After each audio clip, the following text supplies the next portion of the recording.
बिग्रनेलाई मासिदिनु, चोरलाई दिनु काटी, धर्म सम्झी इन्साफ गर्नु एउटा नढाँटी। साम्राज्य उत्रनेछन्, धर्म जाग्नेछ, राजा मन्त्री भारतलाई ठक्कर लाग्नेछ। भोजपुर जिल्लाका यी सुन्दर अनि विशाल पहाडहरू केवल प्रकृतिका उपहार मात्र होइनन्, यिनले नेपालको इतिहास परिवर्तन गर्न खोज्ने एक साहसी महिलाको पदचाप पनि बोकेका छन्। त्यो पदचाप थियो योगमाया न्यौपानेको। भोजपुरको नेपाली डाँडामा जन्मिनु भएको योगमायाले बाल्यकालदेखि नै समाजका असमानता, विभेद र जीवनका कठिनाइहरूलाई नजिकबाट अनुभव गर्नुभयो। ती अनुभवहरूले उहाँलाई साधारण जीवनभन्दा फरक बाटो रोज्न प्रेरित गर्यो। सत्यको खोज, आत्मज्ञान र समाज परिवर्तनको सङ्कल्प यहीँबाट सुरु भएको थियो। योगमायाको कर्मभूमिका रूपमा परिचित स्थान हो मजुवा बेसी। यहाँबाट उहाँले आफ्ना अनुयायीहरूलाई एकताबद्ध गर्नुभयो। भजन, प्रवचन, आध्यात्मिक साधना मार्फत समाजमा व्याप्त छुवाछुत, जातीय विभेद, अन्धविश्वास, बालविवाह र अन्याय विरुद्ध चेतना फैलाउनु भएको थियो। उहाँका लागि धर्म केवल पूजा वा कर्मकाण्ड मात्र थिएन।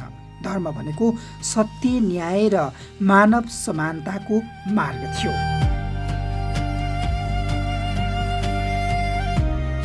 मजुवा बेसीमा बाढी पछि योगमायाको आश्रम केही समयका लागि इरुखुवा खोला पारी गौडिनीमा सरेको थियो। त्यहाँ योगमाया र उहाँका अनुयायीहरू एकान्तमा ध्यान, साधना र आत्मचिन्तन गर्नुहुन्थ्यो। गौडिनीको तलतर्फ उडार थियो जहाँ पण्डित प्रेम नारायण बसी ध्यान गर्नुहुन्थ्यो। पछि योगमाया पनि बेला बेला सोही उडारमा ध्यानमग्न हुनुहुन्थ्यो। राणा सरकारले आफ्ना मागहरूमा बेवास्ता गरेपछि विक्रम सम्वत 1995 सालमा मजुवा बेसी तल रहेको उफ्रियौली टारमा सामूहिक रूपमा अग्निदाह गर्न चिता बनाएर अनुयायी सहित योगमाया तयार हुनुभएको थियो। तर सरकारले त्यो हुन दिएन र पक्राउ गरी पुरुषहरूलाई धनकुटाको जेलमा र महिलाहरूलाई भोजपुरको राधाकृष्ण मन्दिरमा लगेर राखेको थियो। समय बित्दै गयो, न्यायको आशा निराशामा बदलिँदै गयो।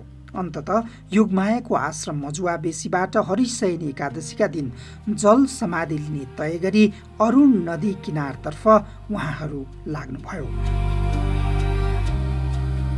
विक्रम सम्वत 1998 साल असार 22 गते योगमाया सहित 67 जना अनुयायीले अरुण नदीमा सामूहिक जल समाधि लिनुभयो।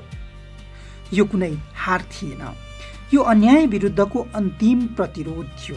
सत्य र न्यायका लागि गरिएको अद्वितीय बलिदान थियो।